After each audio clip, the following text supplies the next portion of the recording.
অহংকার এ হলো ছোট একটা শব্দ, কিন্তু এর প্রভাব অত্যন্ত বৃহৎ হয়ে থাকে।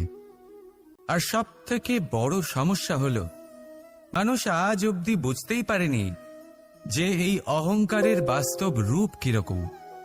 কেউ একে গর্বের নাম দেন, কেউ একে আত্মসম্মানের নাম দিয়ে থাকেন, এবং কোথাও একটা এমন সময় চলে আসে যখন সময় এই অহংকারকে ভেঙে খান খান করে দেয়। আর তখন না গর্ব আপনাকে বাঁচাতে পারে, না আপনার আত্মসম্মান।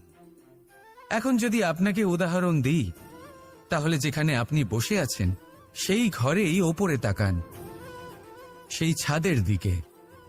যদি এই ছাদ অহংকার করতে থাকে যে দেখো, আমি তো সব থেকে উঁচু জায়গায় আছি, আমার চেয়ে ওপরে আর কেউ নেই, আমি এই ঘরে থাকা সমস্ত ব্যক্তিকে ছায়া প্রদান করি, যদি এই অহংকার এসে যায় তাহলে কি? একবার ভেবে দেখুন, যদি পরের দিন তার উপর আরো একটা তলা বানিয়ে দেওয়া হয় তাহলে কি? এই ছাদ, যার নিজের উঁচু হবার অহংকার ছিল, যে সব থেকে ওপরে ছিল, সে এবার পায়ের তলায় চলে এসছে। এটাই হয়ে থাকে। মনে কখনোই অহংকার পোষণ করবেন না। যদি মনের মধ্যে কিছু রাখতে চান তাহলে প্রেমের ভাব রাখুন, স্নেহ রাখুন। এই অহংকারকে আপনি যা ইচ্ছে নাম দিন, গর্ব হোক, আত্মসম্মান হোক, এর দ্বারা আপনার কোনোভাবেই কোনো লাভ হবে না। তাহলে এই অহংকারকে ত্যাগ করুন আর আমার সাথে ভালোবেসে বলুন, রাধা রাধা। জলরাশির সাথে আমার প্রেম চিরন্তনের। তা সে মথুরার যমুনা নদীই হোক বা দ্বারকার সমুদ্রই হোক। সমুদ্রের ধারে চলতে চলতে যখন সেই কোমল ঢেউ পা ছুঁয়ে যায়, আহা, ক্লান্তি যেন দূর হয়ে যায়। আমাদের মধ্যে একটা শক্তির জন্ম দেয়, মনকে উৎফুল্ল করে তোলে। সেই ঢেউয়ের বিষয় কি আপনারা কখনো ভেবেছেন? এই ঢেউই যখন তটে আসে, ছোট পাথরের সাথে ধাক্কা খেয়ে বিক্ষিপ্ত হয়ে যায়। আর এমন এক সময়ও আসে যখন এই ঢেউই এত ভয়ঙ্কর হয়ে ওঠে যে সবকিছু ধ্বংস করে দেয়, সবকিছু নষ্ট করে দেয়। এর একটা সারমর্ম রয়েছে, একটা অত্যন্ত গুরুত্বপূর্ণ শিক্ষা রয়েছে, যে কখনো কাউকে দুর্বল মনে করবেন না, কখনো না। কারণ এই দুর্বলতা যখন তার প্রকৃত শক্তির রূপ দেখায়, প্রবল বিনাশ সৃষ্টি করে। তাই কারোর বিনম্রতার, কারোর কোমলতার সর্বদা সম্মান করতে শিখুন। রাধা রাধা। কি ভাবছেন? আজ কৃষ্ণ রথীর স্থানে বসে আছে, যেখানে ও সারথীর স্থানে বসা উচিত ছিল। এটাই ভাবছিলেন তো? অনেক সময় এমন হয় যে আমরা যা দেখছি তা সত্যি হয় না। যেমন সূর্য। সূর্যকে আমরা দেখতে পাই কারণ তাকে দেখা যায়। তবে সত্যি হলো এটাই যে আমরা সূর্যকে দেখতে পাই কারণ আমরা সূর্যকে দেখি। এবার নিজের চোখ বুজে ফেলুন। এবার দিন না রাত কিছুই যায় আসে না। ঠিক সেইভাবে ধর্মস্থাপনের এই কাজে, ধর্মের এই পথে আমি সারথি নই, আমি হলাম রথী। আর আমি খুঁজে চলেছি সেই সারথি যিনি ধর্ম, কর্ম এবং ভক্তিতে পরিপূর্ণ। ধর্ম যা আপনাকে সঠিক পথে চালনা করে, কর্ম যা আপনাকে পরিশ্রম করায়, আর ভক্তি তাকে সেই পথ থেকে বিচলিত হতে দেয় না। আজ পর্যন্ত আমি সবার সখা ছিলাম, সবাইকে সঠিক পথে চালনা করতাম। এবার আমি খুঁজে চলেছি সেই ব্যক্তিকে যিনি আমার সখা হবেন আর ধর্ম স্থাপনের এই শুভ কাজে আমার সাথী হবেন।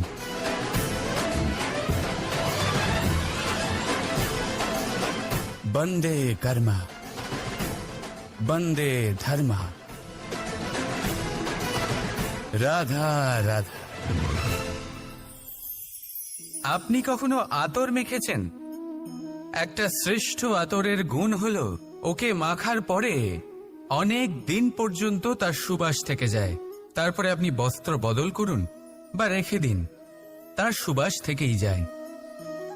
এবার ধরে নিন এই আতর হলো আপনার কর্ম, আর আপনার শরীর, আপনার বস্ত্র হলো আপনার জিহ্বা। যত শ্রেষ্ঠ আপনার কর্ম হবে তত বেশি এই সংসার আপনাকে জানবে। আপনার কর্ম যদি সর্বশ্রেষ্ঠ হয় তাহলে সারা জীবন মনে রাখবে, আর জীবনের পরেও আপনাকে ভুলবে না। এই কর্ম ধর্ম ভেবে পালন করবেন, কারণ এই চিন্তা ভাবনাই সত্য হয়ে সামনে আসে। সেই জন্য ভাবনাকে পুষ্ট করুন, যুক্তিবোধ শ্রেষ্ঠ করে তুলুন। সবকিছু নিজে থেকেই হয়ে যাবে, পথ আপনা থেকেই সামনে চলে আসবে, কর্ম নিজে থেকেই হতে থাকবে। শুধু কর্ম ধর্ম মনে করে পালন করতে থাকুন, আর আমার সাথে ভালোবেসে বলুন রাধা রাধা। আপনার জীবনে আপনার প্রকৃত বন্ধু আসলে কে? আপনার সব থেকে শ্রেষ্ঠ মিত্র আসলে কে? তিনি যিনি সময় এলে পরে আপনাকে সাহায্য করেন, নাকি তিনি যিনি সময় এলে পরে আপনাকে অর্থ দেন? দেখুন, আমরা হলাম মানুষ, আমাদের জীবনে লেনদেন চলতেই থাকে, এটা আমাদের জীবনের অভিন্ন অংশ। কিন্তু অনেক সময় এমন হয় যে আমরা তাকেই নিজের প্রকৃত বন্ধু বলে মনে করি, যিনি আমাদের একটা বহুমূল্য উপহার দেন, ঠিক কিনা? এবার আপনার জীবনে সেই বহুমূল্য উপহার কোনটা, ওই অমূল্য মিত্র আসলে কে, সেই সিদ্ধান্ত হলো আপনার। কিন্তু যদি আপনি আমাকে জিজ্ঞেস করেন, তাহলে আমার মতে স্বর্ণ, হিরে, মুক্ত, ধন এগুলো বহুমূল্য নয়। বহুমূল্য হলো সঙ্গ, যখন আপনি একা হয়ে যাবেন, সময়, যখন আপনার তাকে প্রয়োজন হবে, সমর্পণ, যখন আপনার বিশ্বাসের প্রয়োজন পড়বে। যে মানুষ আপনার প্রতি এই 3 গুণ প্রদর্শন করেন, যিনি আপনার কঠিন সময়ে আপনাকে অবশ্যই সঙ্গ দেবেন, যখন আপনার প্রয়োজন পড়বে আপনাকে অবশ্যই সময় দেবেন, আপনার প্রতি সম্পূর্ণ সমর্পিত থাকবেন, সেই হলো আপনার আসল মিত্র, সেই হলো আপনার প্রকৃত বন্ধু। কারণ সত্যি বললে বন্ধুত্বের অর্থই হলো নিজেকে সম্পূর্ণরূপে কারোর কাছে সমর্পণ করে দেওয়া।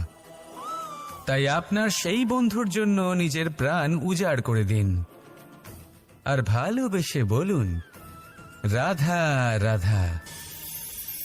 জীবনের পঞ্চমহাভূতের দ্বিতীয় তত্ত্ব হল মাটি, ভূমি, ধরা, যে ধারণ করে, যা আমাদের সকলকে ধারণ করে, ভালো হোক বা মন্দ, নিজের কর্তব্য পালন করে।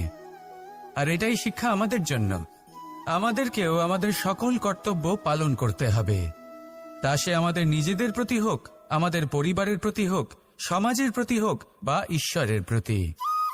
এই শিক্ষা আমাদের মাটি দিয়ে থাকে, এ আমাদের পদতলে পিষ্ট হয়েও তার বদলে আমাদের বনস্পতি প্রদান করে। অগ্রসর হতে পদক্ষেপ নেওয়ার সময় আমরা পা দিয়েই ধরিত্রীকে পিছনে ঠেলি, কিন্তু এই মাটি আমাদের ঘৃণা করে না, সে আমাদের পরবর্তী পদক্ষেপের জন্য অপেক্ষা করে আর স্বাগত জানায়। আর হয়তো সেই জন্যই এই ধরাকে আমরা ধরিত্রী মাতা বলে থাকি। আর তাই এই পদবী, এই সম্মান, এই ভালোবাসা, এর আকার বা এর ভারের জন্য একে প্রদান করা হয় না, প্রদান করা হয় এর স্বভাবের কারণে। আপনিও যদি ধরিত্রীর মতো হতে পারেন, যদি আপনিও নিজের সকল কর্তব্য পালন করেন, বিশ্বাসের সাথে তা স্বীকার করে নিতে পারেন, যদি অন্য কারোর সাফল্যেও আপনি প্রসন্ন হতে শিখতে পারেন, যদি আপনি একটু কষ্ট সহ্য করে অন্য কাউকে প্রসন্নতা প্রদান বা অন্য কাউকে সেবা করতে পারেন, তাহলে আপনিও মাটির মতোই মহান হয়ে উঠতে পারবেন। তাহলে আসুন আর আমার সাথে ভালোবেসে বলুন রাধা রাধা। প্রসন্নতা এমন এক অনুভূতি যা আমরা সকলে পেতে চাই, এবার এটা ভেবে দেখুন যে আমরা আমাদের প্রসন্নতার জন্য অন্য কাউকে দায়ী কেন করি। আজও এরকম কিছু করেছে, ওর জন্য আমি দুঃখী হয়ে আছি। আজও এমন কিছু করলো যার ফলে আমার মন প্রসন্ন হয়ে উঠল। না, আপনাকে স্পষ্ট করে একটা কথা বলে দিই, আপনার প্রসন্নতা না শুধু আপনার নির্বাচন, না শুধু আপনার হাতে রয়েছে, বরং আপনি নিজের প্রসন্নতাকে নিজেই আকৃষ্ট করেন। এই ফুলগুলিকে দেখুন, এই ফুল এর সুগন্ধ ছড়ায়, আর এই ফুল নিজের দিকে কীট পতঙ্গদের আকৃষ্ট করে। এবার দেখুন কীট পতঙ্গ কাদের আকৃষ্ট করে? গিরগিটি বা ব্যাঙ, এরকম কিছু প্রাণীদের। এবার এই যে ফুল, কীট পতঙ্গের জন্য এই যে ফুল, তার বিকাশ হয়, এ আরো প্রস্ফুটিত হয়, ওর বংশ আরো বৃদ্ধি পায়। তাই এর তাৎপর্য হলো সহজ, ফুল উচিত ব্যক্তিকে নিজের দিকে আকৃষ্ট করে। এবার কীট পতঙ্গের কথা বললে তারা কাদের আকৃষ্ট করে? তাদেরই, যারা তাদেরই শিকার করবে, খাদ্যরূপে গ্রহণ করবে। এবার কাকে আপনি নিজের দিকে আকৃষ্ট করতে চান তার নির্বাচন আপনারই। আপনি কি প্রসন্নতাকে নিজের দিকে আকৃষ্ট করতে চান নাকি অপ্রসন্নতাকে করতে চান, তার নির্বাচন আপনারই। আপনি জীবনে যা কিছু পাবেন, সুখ দুঃখ, আশা নিরাশা, প্রসন্নতা অপ্রসন্নতা, সবই হলো আপনারই নির্বাচনের পরিণাম। তাহলে সঠিক নির্বাচন করুন আর আমার সাথে ভালোবেসে বলুন, রাধা রাধা। আপনি জীবনে কি হবেন সেটা আপনার পরিশ্রম, আপনার নিরন্তর প্রয়াস আর আপনার নির্বাচিত দিশার উপর নির্ভর করে না। এটা নির্ভর করে আপনার সঙ্গতির ওপরেও। এই সঙ্গতি যা হলো অত্যন্ত গুরুত্বপূর্ণ। প্রকৃতিও আমাদের এটাই শেখায় বিভিন্ন উদাহরণ দিয়ে। যদি আপনাকে একটা উদাহরণ দিই, কখনো বাতাসের প্রবাহ লক্ষ্য করবেন। এই বাতাসের প্রবাহ যখন কোনো পুষ্পকে স্পর্শ করে, সেও সুগন্ধে পরিপূর্ণ হয়ে যায়। এই বাতাসের প্রবাহ যখন কোনো নালীর উপর দিয়ে প্রবাহিত হয়, তখন সেও সুগন্ধহীন হয়ে যায়। এই সঙ্গতির প্রভাব যা মানুষকে কোথা থেকে কোথায় নিয়ে যেতে পারে আপনি জানতেও পারবেন না। এ হলো সঙ্গতির প্রভাব, যেখানে চানার সাথে গুড়ও মিশে যেতে পারে। এ হলো সঙ্গতিরই প্রভাব, যেখানে একটা সাধারণ পাথর স্বর্ণের সাথে মিশে গিয়ে একটা রত্নে পরিণত হতে পারে। তাই এই সঙ্গতির বিষয়ে বিশেষ খেয়াল রাখবেন। আপনি কার সাথে মিশছেন, কি বলছেন, কি শিখছেন, আপনার অস্তিত্বের উপর তাদের কি প্রভাব পড়ছে, সব লক্ষ্য করবেন। আর আমার সাথে ভালোবেসে বলবেন, রাধা রাধা। এই সংসারে যেই জন্মগ্রহণ করে, কিছু না কিছু অবশ্যই শেখে, এবং তার জন্য থাকে তার গুরুর অবদান। এবার এই গুরু কে হবেন তা আমরা নির্বাচন করি। হয়তো তিনি আমাদের মাতা পিতা হতে পারেন, হয়তো বন্ধু হতে পারেন, হয়তো দাদাও হতে পারেন, আদর্শ হতে পারেন, বা হয়তো গুরুকুলের শিক্ষাকর্তা গুরুও হতে পারেন।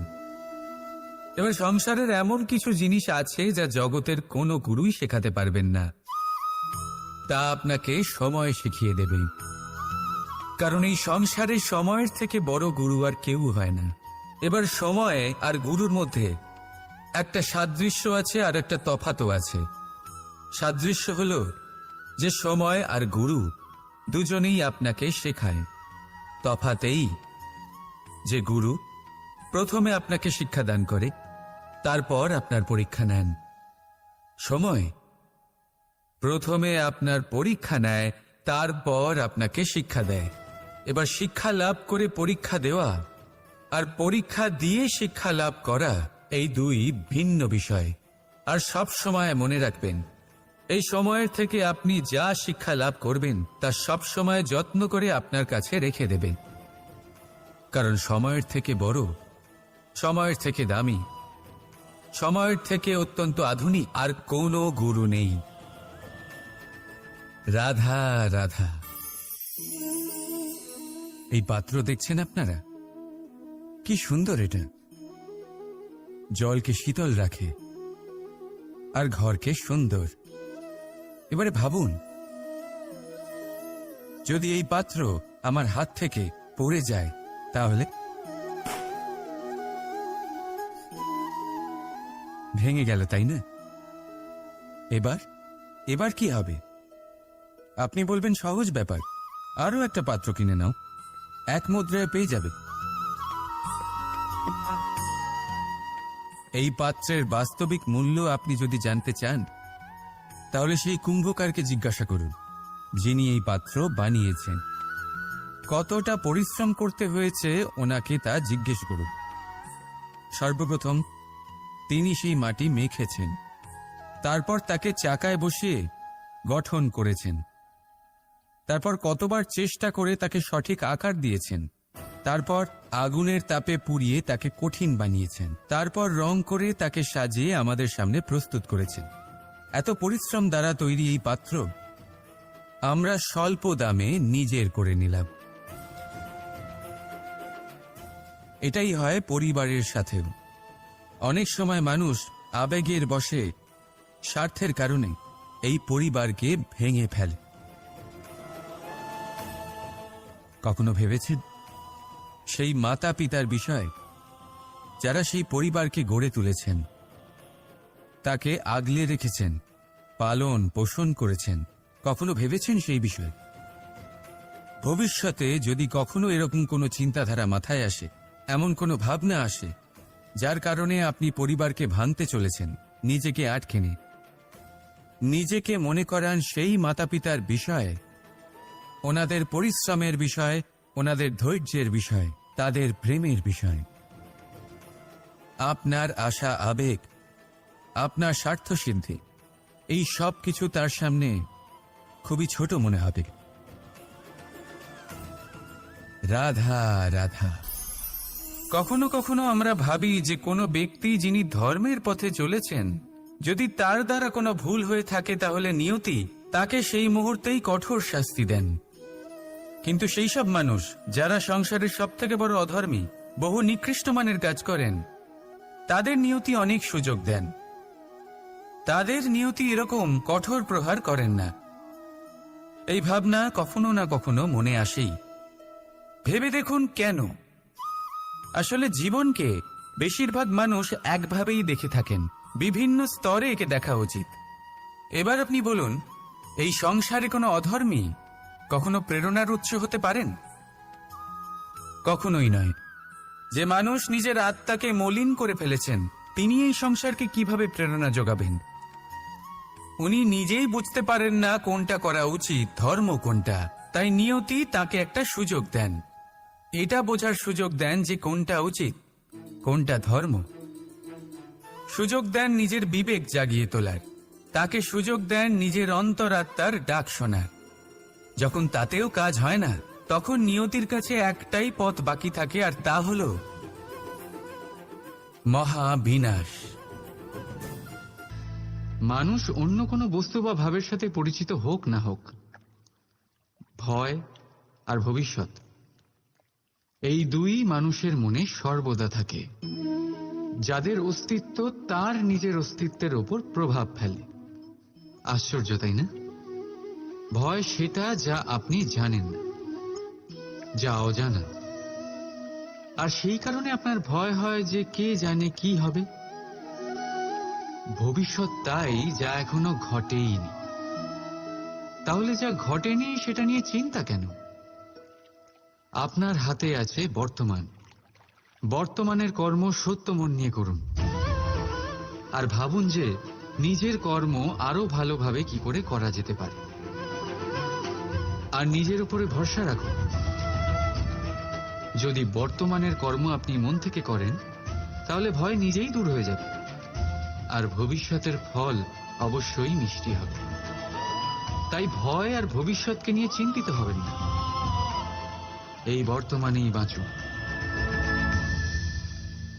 রাধা রাধা। কি অসাধারণ পুস্তক, তাই না? সুন্দর আবরণ,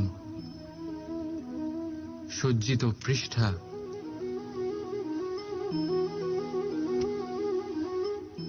কিন্তু একে কি সত্যিই অসাধারণ পুস্তক বলে গণ্য করা যায়? এটাতে যা লেখা আছে তা কি সত্য, প্রেরণাদায়ী? আমাদের জন্য মূল্যবান। কি করে নিশ্চিত হওয়া যায় এই বিষয়ে? এবার আপনারা বলবেন, এ তো সহজ ব্যাপার। আবরণ দেখে পুস্তকের গুণ বিচার করা যায় না। তার জন্য আপনাকে সেটা পড়তে হবে, সেটা বুঝতে হবে, সময় দিতে হবে, তাই না? একদম ঠিক ভাবছেন আপনারা।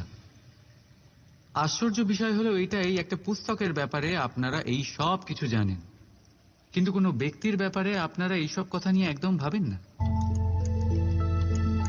ব্যক্তির মূল্যায়ন তার বস্ত্র দিয়ে, তার শারীরিক রূপ দিয়ে বা তার সৌন্দর্য দিয়ে করা যায় না। তার জন্য আপনাকে সেই ব্যক্তির মন পড়তে হবে, বুঝতে হবে, তাকে সময় দিতে হবে। কিন্তু আমরা কি করি? গঠন, রং আর সৌন্দর্য দেখে আকৃষ্ট হয়ে যাই, সেটাকে প্রেম ভেবে বসি।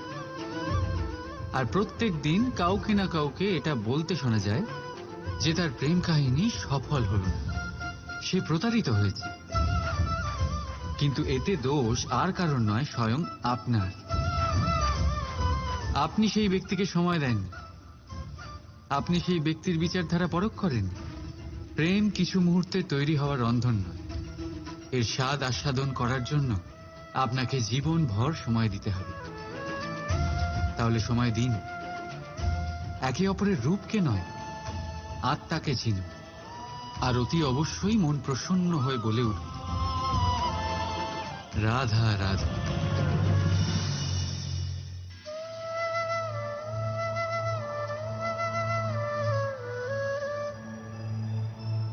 মানুষের ভাবনা সংসারে সবচেয়ে গভীর, বা বলতে পারেন সবচেয়ে কঠিন ভাব। কখন কি ঘটে যাওয়ার পরে এই মন কি ভেবে বসবে, এটা বলা অসম্ভব। আর আমাদের এই ভাবনা অনেক সময় আমাদের মনে হীন চিন্তা নিয়ে আসে। আমরা সবসময় আমাদের ওপরের শ্রেণীর লোকেদের লক্ষ্য করি, তাদের জীবনের বিশ্লেষণ করি, আর তারপর নিজেকে হীন মনে করি। ও কত ধনশালী, ও কত বলশালী, আর আমার কাছে তো কিছুই নেই। আমি নিঃস্ব, আমি হীন, এই সংসারের জন্য আমি কিছুই নই। মনে হয় না এরকম? কিন্তু আসলে তা নয়। আপনার কাছেও অনেক কিছু আছে, পরখ করে দেখে নিন। অতি ক্ষুধার্ত মানুষ যদি এক মুঠো ভাত পেয়ে যায়, তা যতই অন্যের কাছে ক্ষুদ্র অন্নের দানা হোক, তার কাছে তা ভোজের থেকে কোনো অংশে কম নয়। তাই যখনই মনে হীন চিন্তার উদ্রেক হবে, আপনজনদের দিকে তাকান, তাদের কথা ভাবুন। আপনার বিশ্বাস হয়ে যাবে, আপনি যতই মনে করেন এই সংসারের জন্য আপনি কিছুই নন, কিছু মানুষের জন্য আপনি গোটা সংসার সমান। তাই যা আপনার সংসার, তাতেই সুখী থাকতে শিখুন। রাধা রাধা।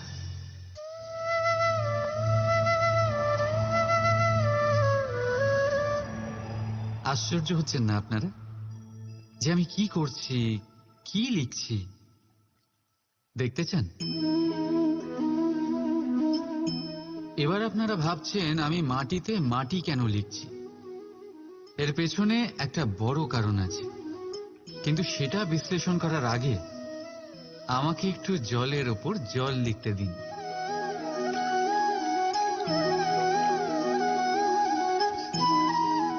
কি হলো?